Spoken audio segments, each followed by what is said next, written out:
Hello, Dr. Carrie Hepburn here from Compass PD. I'm going to talk with you about how to use an Unpacked standard to develop a scoring guide and for planning. You can even use that for developing your assessments. This quick video is going to show you how I take an Unpacked standard and then turn that into a scoring guide, and then how I use it for planning. So get ready.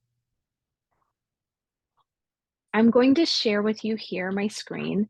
And on my screen, what you'll notice is an Unpacked standard. It's reading informational text, third grade, 331, the first standard in third grade. What I want to do is show you that when we unpack standards, when I work with teachers, we unpack explicitly what the learning targets are. So we unpack explicitly what the standard is saying. And then we take it a step further and we do, so those are the explicit learning targets. And then we do what the standard is saying that students need to know, understand, and be able to do that's not explicitly said. So it's the implicit learning targets is what I call it when I'm working with teachers. And we do this because it helps us think about the terms, the definitions that students need to know in order to be able to do this standard. We think about other ways that students would be demonstrating this standard in the real world, how we do it, which helps us when it comes to thinking about developing performance tasks and making them current and relevant. So when we can think outside of the standard and think about how do we use this in real life, it lets us create those performance tasks, those performance events that are more engaging for students. So it looks less like a high stakes assessment and filling in worksheets and filling in bubbles, and it makes it more like this is why this is important, this is what you're going to use this standard for. And then I always take teachers through after we're like, so in order to do this, what do you have to understand?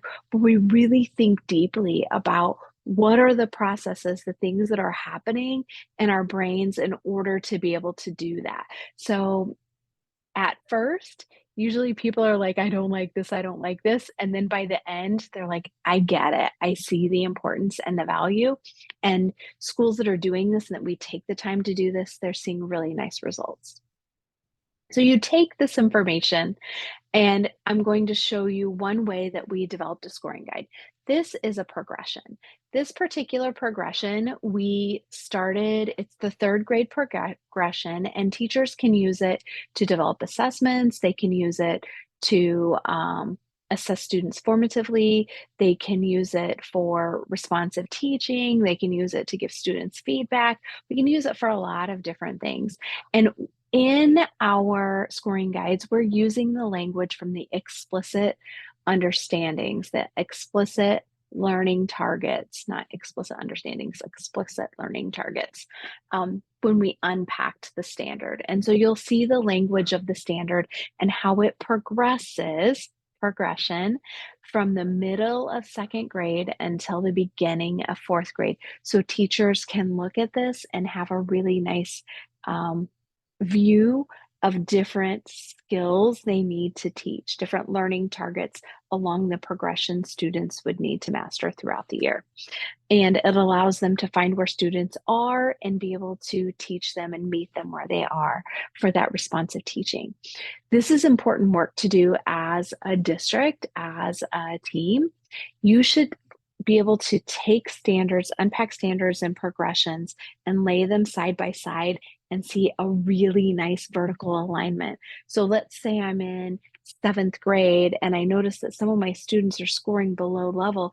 I can look at levels below that grade and see where students are like landing on that progression and be able to teach them, moving them up towards that mastery level. So this is one way your scoring guide could look.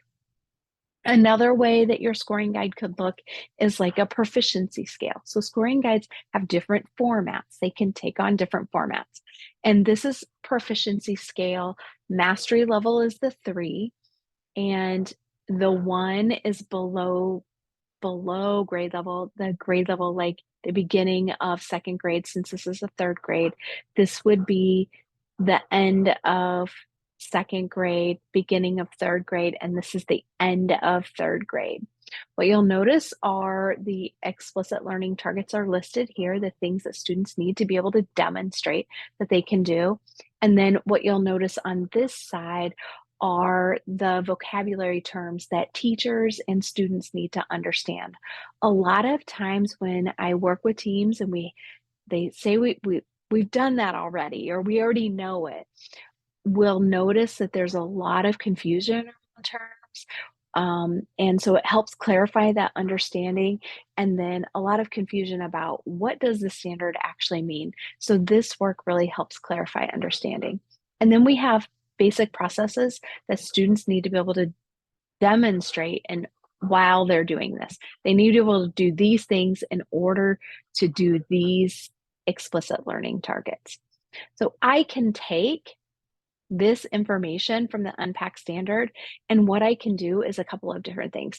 I can think about the different questions and that I would be asking for each part of a progression. So I could think about my questions that I would ask regarding a text. I could ask students things like, um, what happened in the text, or what does this text say? What specific details helped you understand that? So those would be different kinds of questions that I could be thinking about that I'm modeling in my teaching. Those are different kinds of questions that I could be asking students in their assessments, and that I could be working with students on in their small groups.